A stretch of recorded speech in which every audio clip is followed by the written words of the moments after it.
নমস্কাৰ। আজি উপস্থিত হৈছোহি বৃহত্তৰ চাৰিগাঁও অঞ্চলৰ সোণাৰী গাঁৱত, য'ত নেকি এজন আদৰ্শৱান অৱসৰপ্ৰাপ্ত শিক্ষক আৰু বহুত সমাজ জীৱনৰ লগত জড়িত এজন সৎ ব্যক্তি, তেখেতৰ পৰলোকগামী ঘটে। আজি তেখেতৰ আজি আদ্যশ্ৰাদ্ধৰ দিনা সমূহ ৰাইজৰ উপস্থিতিত তেখেতৰ স্মৃতিতৰ্পণ কাৰ্যসূচী আৰম্ভ হয়। ব'লক আমি পোনে পোনে স্মৃতিতৰ্পণ কাৰ্যসূচীলৈ আগবাঢ়োঁ। মই ৰণদীপ বাইদেৱে ইতিমধ্যে আসন গ্ৰহণ কৰিছে, তেখেতক আসনত উপৱিষ্ট হ'বলৈ অনুৰোধ জনাইছোঁ।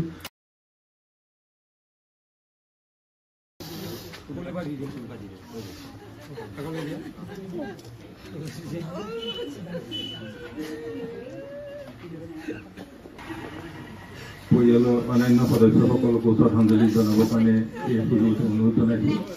পৰিয়ালৰ সদস্যসকলৰ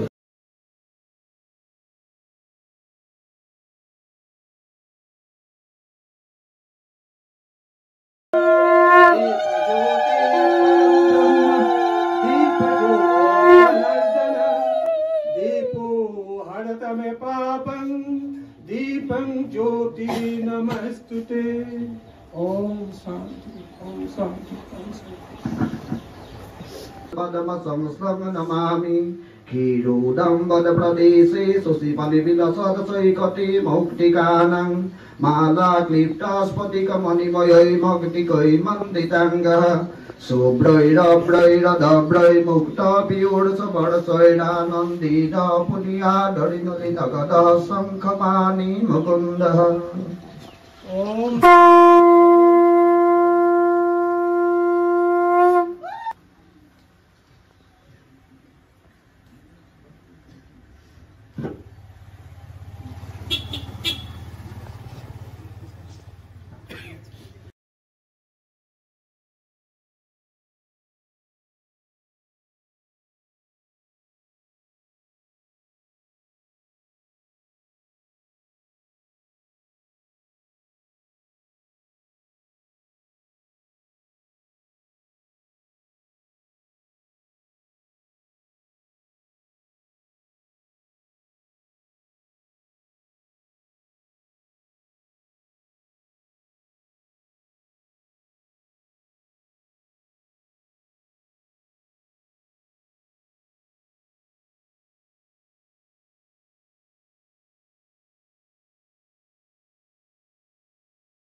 সমৃদ্ধ কৰি তোলা এখনি স্মৃতি গ্ৰন্থ স্মৰণিকা উন্মোচন কৰাৰ এক মানস কৰা হৈছিল, আৰু সেই স্মৰণিকাখিনি উন্মোচন কৰিবৰ কাৰণে আমি আনুষ্ঠানিকভাৱে যি কাৰ্যসূচী গ্ৰহণ কৰা হৈছিল, সেই কাৰ্যসূচীৰ আজি তেখেতৰ আদ্যশ্ৰাদ্ধৰ দিনা স্থানীয় ৰাইজৰ সহযোগত আৰু পৰিয়ালৰ সহযোগত সম্পাদক ৰূপক ৰঞ্জন দত্তৰ সম্পাদনাৰে তেখেতৰ এখনি গ্ৰন্থ সজ্জন সোৱৰণ নামেৰে এখনি গ্ৰন্থ উন্মোচন কৰা হৈছে। ব'লক তেনেহ'লে সেই গ্ৰন্থখনি উন্মোচনৰ মাজলৈ আমি আগবাঢ়োঁ।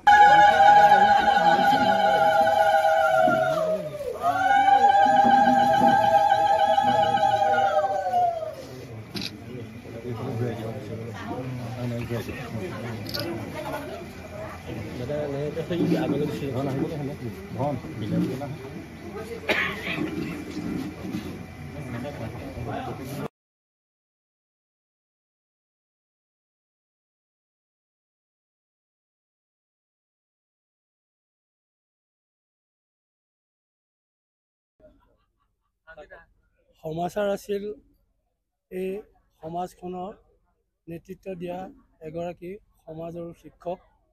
তেখেতে পেছাত এগৰাকী শিক্ষক আছিল। শিক্ষকতা বৃত্তিৰ মাজেদি তেখেতৰ সমাজলৈ অৱদান আগবঢ়াইছিল। শিক্ষকতাৰ মাজত তেখেতৰ যিখিনি আচৰণ, যিখিনি আদৰ্শ, যিখিনি মূল্যবোধ, যিখিনি প্ৰমূল্যবোধৰ দায়বদ্ধতা তেখেতে প্ৰকাশ কৰি গ'ল। সেইখিনি কাৰণে আমি পাছৰ জনমৰ যিখিনি ব্যক্তি, সেইসকলে নিশ্চয় আদৰ্শবান ব্যক্তি হিচাপে তেখেতক গণ্য কৰি আমি অনুপ্ৰাণিত হৈছোঁ। আৰু তেখেত এগৰাকী অকল শিক্ষকতা বৃত্তিত থকা ব্যক্তি হিচাপেই তেখেত স্মৰণীয় নহয়। তেখেতে এই অঞ্চলৰ মইনা পাৰিজাতৰ পৰা আৰম্ভ কৰি জ্যেষ্ঠ নাগৰিকৰ মাজলৈকে তেখেত সকলোৰে লগত মিলা প্ৰীতি, সদ্ভাৱ আৰু সমদৰ্শন বজাই ৰাখিছিল। তেখেত এনেকুৱা এজন ব্যক্তি আছিল যিজনে এই অঞ্চলৰ ভাষা, সাহিত্য, সংস্কৃতি প্ৰতিষ্ঠা কৰিবৰ কাৰণে দৃঢ় পদক্ষেপ গ্ৰহণ কৰিছিল আৰু তাৰ উত্তৰণৰ কাৰণে সমগ্ৰ জীৱনটো তেখেতে উৎসৰ্গিত কৰি গৈছিল। গতিকে আমি তেখেতৰ প্ৰতি আজি আন্তৰিক শ্ৰদ্ধা নিবেদন কৰিবলৈ পাই সুখী হৈছোঁ। আৰু এই অঞ্চলত তেখেতৰ প্ৰতি থকা যিখিনি আন্তৰিকতা, শ্ৰদ্ধা, সদ্ভাৱ আৰু মান্যতা আছে, তাৰ প্ৰতি সন্মান যাচি আজি অঞ্চলৰ দূৰ দূৰণিৰ প্ৰাক্তন ছাত্ৰকে আদি কৰি বহু লোক ইয়াত উপস্থিত হৈ তেখেতৰ প্ৰতি শ্ৰদ্ধাঞ্জলি জ্ঞাপন কৰিছে। আমি ভাবোঁ এই স্মৰণাখিনিৰ মাজত প্ৰকাশ হোৱা সঁচা ইতিহাসৰ কথাখিনিয়ে জীৱন স্মৃতিক ধৰি ৰাখিব আৰু ভৱিষ্যত প্ৰজন্মই ইয়াৰ দ্বাৰা উৎসাহিত বা প্ৰেৰণা পাবলৈ সক্ষম হ'ব বুলি আমি আশা ৰাখিছোঁ। আৰু সেইকাৰণে এই স্মৰণিকাখনৰ যিটো সামাজিক মূল্যমানৰ যিটো গুৰুত্ব, সেইটো প্ৰকাশ পাব বুলি আমি ধাৰণা কৰিছোঁ। যোৰহাট তথা অসমবাসীৰ বাবে সুখবৰ। উজনি অসমৰ লগতে যোৰহাটৰ শিশু, যুৱক যুৱতী, মহিলাসকলৰ বাবে এয়া সুখবৰ। যোৰহাটত মুকলি হ'ল লেকমি চেলুন। যোৰহাটৰ গড় আলিৰ এপ'ল' টাৱাৰৰ প্ৰথম মহলাত মুকলি ভাৰতবৰ্ষৰ অন্যতম জনপ্ৰিয় salon Lakme salon. Lakme salon মানে ভাৰতবাসীৰ নিৰ্ভৰযোগ্য প্ৰতিষ্ঠান। লেকমি চেলুনখনত আপুনি পাব বিভিন্ন ধৰণৰ সুবিধা, য'ত অত্যাধুনিক যন্ত্ৰৰে আপোনাক সজোৱা হ'ব। ইয়াত বিভিন্ন bridal package, makeup artist, skin care, hair dresser সুবিধা উপলব্ধ হ'ব, য'ত থাকিব ৰেহাই মূল্য। bensound.com